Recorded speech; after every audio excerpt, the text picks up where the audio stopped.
What's going down, everybody? Cyrus here. Hope you guys are rocking steady, not only just in the gaming world, but also in your real lives as well. Everybody got a real special treat. We're going to be kiting with FrankTank4814 as part of the Art of Commando kiting series on Hillbilly Horrors during the October 2012 Halloween Hillbilly Horror Event. That was quite a mouthful, guys, but I promise you this video is going to be action-packed. We're going to have a lot of fun, and I had a lot of fun making this video. I'm really glad that I got this footage together. The reason why this is so much fun to be able to make a video on is because it's very unlikely to be able to have a Firebug, yet alone a Commando, be able to kite Hell on Earth difficulty, especially when you have Fleshpounds and Scrakes, because they're really designated to take out some of the trash Zeds. Like, let's talk about the crawlers or sirens and husks. You know, when it comes up to Scrakes, that's when they really start struggling, okay? But you're going to see Frank Tank really pull through for us. He's going to be doing a great job taking out the Scrakes, also taking out the Fleshpounds, and my job is going to be able to do my very best to assist everybody in making sure that we all live and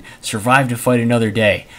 Now, my weapons of choice are the MKB-42 as well as the Tommygun. Not only did I want to go ahead and showcase these weapons as a Commando staple weapon, but I also wanted to go and show you their benefits, their advantages, as well as disadvantages. Now, the MKB-42 is a really solid weapon. I love the iron sights. It's got a nice precision-based fire model. In addition with that, I really like the fact that it doesn't have a very fast fire rate. It's very similar to the AK-47's firing speed, which, I mean, on full auto, again, you're going to be dumping rounds unnecessarily and very quickly. But for a Commando in a kite situation, it's a very reliable weapon, which I would highly recommend you pack. In addition with that, I also have the Tommygun. Not only is it lightweight, it only weighs 5, similar to the Scar MK17, but it also does a decent amount of damage at one-shots, clots on headshots, which is really awesome, especially at a level 6 Commando. And overall, it's just a really reliable weapon, and I highly recommend it.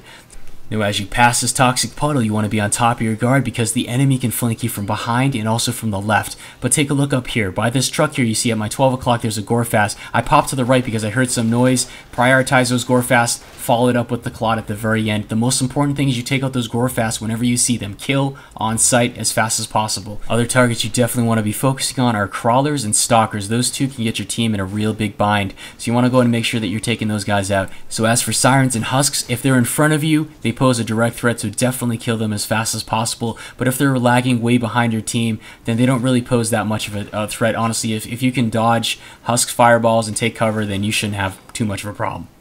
And fast forwarding into the future here, you're going to notice our level 2 who's doing such a great job. Oh, he takes a quick hard spill right there. But honestly, I got to commend him for stepping into Hell on Earth. It was fun having him game with us. And overall, it just added a lot of color and flavor to this already colorful and flavorful map. So Frank is going to step in, and as the old Ageless Adage says, kill it with fire. He's going to go ahead and kite him very slowly, and that's going to end up ultimately being our strategy to victory. So I got to go ahead and commend Frank for a job well done. He's going to go ahead and light that guy on fire and slowly drain his health until there's nothing more. Now, as we make yet another rotation here onto the rooftops, one of the Fleshpounds behind is going to rage. At first, I thought the aggro was on me, but sure enough, it was still on that Berserker that did run away. Now, at this point, there is a little bit of a glitch on that rooftop here. I'm not sure if that might have just been a fluke or that's something that is repeatable. Hopefully, if it is repeatable, that can be addressed to Tripwire, get that fixed up. But right here, I went ahead and tried to mop up some of the enemies very quickly, and unfortunately, I did draw the attention of that Fleshpound, so I'm going to take a full blast from his haymaker right there. I get shot by a husk cannon. I thought this was going to be it for me. I thought this was it. I thought, you know what, I'm going to die right here. My armor's shredded. I'm just about to die. I took another husk fireball, and the enemies are pressing their attack. They are so close to killing me. Now, this is what I like to call the red zone. It's literally when you are one shot away from absolute defeat and getting killed, and you go ahead and stick together, you keep your cool, and you pull through. That's the most important thing that I can highly recommend that's going to pull you through Hell on Earth. Now, if it wasn't for FrankTank4814, I don't know what I would do because he was the one that was patching me up. Unfortunately, I did get caught in a reload there, even though the animation didn't display, but right there, I topped myself back up, and I was able to get that Gorefast from the Berserker. So again, the Berserker isn't going to be lasting much longer because we are whittling them down at about 130 or so left to go. And the most important thing, like I always say, is definitely mobility. Mobility gives you more options. It allows you to think on your feet. And if you have a dynamic mindset with good teammates, I think there is really nothing else that can stop you. So right here, as we're passing through the side of the bayou, our berserker is going to die very quickly. You can see that he went ahead and went towards the mid, and that's usually where a lot of the enemies like to converge. So it's not really a wise decision in my opinion. I like to go ahead and trace the outline. We're going to draw the unwanted attention from a Scrake right here, who's going to be pressing the attack on Frank. I'm able to go ahead and supplement some damage here to help pull the Scrake off of him. We ultimately kill him, but it was a very close call. But sure enough, I'm almost acting like Frank's wingman in a way, because the Commando as a whole can be able to pull off a lot of the enemies in the aggro that would get Frank in trouble, especially if he's caught in a reload. With 90 left, Frank and I have a lot on our plate. The reason why is because we're both not designated to take out some of the biggest threats in game. Most importantly, this map has so many entry points, it's very easy to get flanked and swarmed, and I've seen too many times teams that'll stick in one position and they'll end up getting swarmed over because by the time they realize that things are getting overwhelming, their paths of escape are already blocked off. So you have to definitely make sure that you're staying mobile, like I keep saying, and I can't stress it enough. Follow one kite path. It could be the opposite direction. It could be a totally different path than what we do here, but just make sure that you're on the move and that everybody's on the same page, okay? So just as we crest this hill here, Frank is going to draw the aggro of yet another raging Scrake, and that's why it's very important as a point man that not only are you watching your front side, but you also want to, at the drop of the hat, be able to turn back and lend some fire support to your teammates that might be in need of it. That's why I also stress staying in full auto as your fire select, especially in a kite situation. And it's, you know, if you're going to be camping an area, you know, single fire is really great for, you know, conserving ammo and all that, but if you're on the move, you definitely want to make sure that you're focusing more attention on target acquisition and really making sure that you can kill as many enemies as possible. Really nice 40 mic right there by Frank Tank 4814. He's using kind of like an off perk setup, which is really interesting. I think it's a really cool kiting setup. I haven't really done it myself, mainly because I really kind of stick to more traditional roles, but Frank does quite a few versatile things that I really like. So right here we do have a little bit of an opening. You see we almost got cut off there, and luckily my Tommygun as well as my MKB-42 has been able to clear a lot of the enemies out very quickly. And I love the weapon, I love the recoil, I love the way that it feels, and honestly it's just a great weapon to line up multiple headshots, and that's vital for this type of gameplay. So right here we pass another rotation. There's the burning body of the unfortunate berserker that did not make it in time.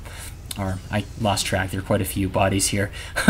But Frank and I are doing quite well at this point. Now what Frank is doing very, very efficiently, you can see there's a Fleshpound I think in the background through those cranes right there. He is shooting the Fleshpound about 1 to 2 times, I think 1 if I'm correct, for the flare gun, and just running away, staying out of his line of sight, and letting the Fleshpound cook himself to death essentially. That's a very vital strategy that Firebugs have in their arsenal. In fact, that's the only thing that they have in their arsenal of defense against a Fleshpound. They have to light it on fire and just run the heck out. And as for Scrakes, Frank and I are going to have to combine our fire into this almost improvised speed kill to be able to take them out together. And you're going to see that in just a little bit as we progress closer to the finish line. Now you guys remember that Fleshpound that Frank Tank was crisping up? Well, here he is again, but take a look at how much HP he has left. It's almost like using a crock pot to cook something. It takes a very long time, but when you see the efforts of your labor and you see that Fleshpound go down, it is some good stuff. Not to mention extra crispy Fleshpound. Please. So right here now we have a bunch of husks here, 19 left to go, and you can see just how effective Frank is using his tools in his arsenal. He has the M79, he's rocking out with the husk cannon. He has a raging Scrake, but that's not going to stop Frank. Take a look at this. He takes a little bit of damage from that chainsaw, but look at this follow-up. Boom, he hits a square headshot, point blank, shoots him right in the face. Now right here you're going to see him and I doing some improvised speed killing right here. I go for where the head is, where I think it is, and sure enough, I'm landing a lot of consistent headshots. Now I'm going to be going full auto here. A lot of action in the last part. We're going to finish strong. Frank misses the first shot, follows up with the second. I know where the head is because of my speed kills with the M14. I'm able to follow up with the Tommygun. We're doing massive damage at this point. There's a lot going on. Frank is multitasking with, I think, 2, 3 Scrakes. Absolutely insanity just going on. You can see how slow. Things are burning and dying and everything's going crazy. I'm going full auto. My Thompson is just kicking butt. World War II style, baby. And you can see here for the final kill, him and I go ahead and land the finishing blow together. It was an awesome match. I got to thank Frank, and I most importantly have to thank all of you guys for your support on this. I hope you learned something, enjoyed it, because it was straight up amazing. I had a good time. Guys, thanks again. If you like this video, you want to see some more good times, do me a favor, give that like button a little bit of love, and if you want to subscribe, that's an added bonus. Catch y'all on the flip side, y'all. More Killing Floor footage on the way. Alright, peace out, guys. Sorry, out.